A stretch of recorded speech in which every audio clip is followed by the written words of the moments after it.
रोज रोज वाटणाची भाजी खाऊन कंटाळला असाल तर मग नक्की ट्राय करून बघा ही पालकची भाजी। त्यासाठी मी पालक घेतला आहे आणि पालक स्वच्छ धुवून व्यवस्थित कापून घ्यायचा, अगदी बारीक कापायचा आहे। त्यानंतर एक मोठ्या आकाराचा टोमॅटो घेतला आहे मी, तो सुद्धा कापून घेतला आहे। आता एका कुकरमध्ये मी 1 कपभर डाळ घेतली आहे। डाळ स्वच्छ धुवून घ्यायची 2 पाण्याने व्यवस्थित। त्यानंतर त्यात 1 मूठभर शेंगदाणे घालायचे। आपण जो पालक कापून घेतला होता तो पालकसुद्धा टाकायचा आहे। पालक टाकून झाल्यानंतर आपण जे टोमॅटो कापून घेतला होता तो टोमॅटोसुद्धा कापून घ्यायचा आहे आणि 3 ते 4 शिट्ट्या कुकरला लावून काढून घ्यायच्या आहे। आवश्यकतेनुसार त्यात पाणी टाकायचं आहे आणि 3 ते 4 शिट्ट्या आपल्या कुकरला आपण करून घ्यायच्या आहे। आपली डाळ शिजल्यानंतर आपण रवीने त्याला छान स्मॅश करून घ्यायची आहे। त्यानंतर फोडणीसाठी मी घेतलं आहे तेल तापल्यानंतर त्यात जिरा मोहरी छान तडतडून द्यायची आहे।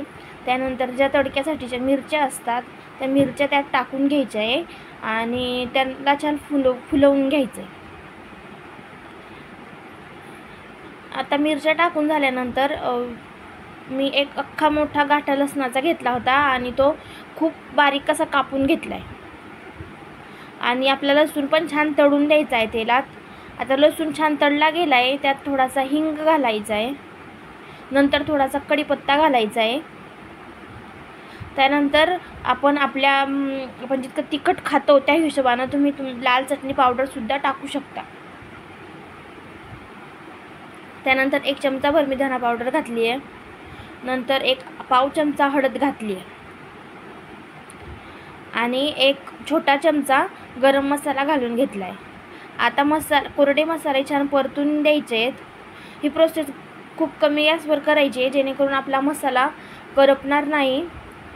त्यानंतर गॅस फुल करून आपण ही डाळ आपण जो कोरडे मसाले परतून घेतले होते फोडणीत डाळ आपली घालून घ्यायची आहे आणि आपल्याला आवश्यक तितकं पाणी टाकून घ्यायचं आहे। तुम्हाला डाळ कशी हवी आहे त्या हिशोबाने तुम्ही पाणी टाकून घेऊ शकता।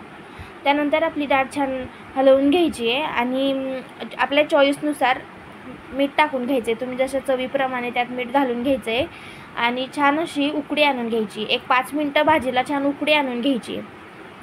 तुम्ही बघू शकता आपल्या भाजीला खूप अशी छान तर्रीसुद्धा आलेली आहे।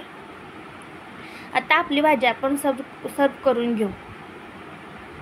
तुम्ही बघू शकता अगदी भारी आपली मस्त अशी पालकची भाजी झालेली आहे तयार।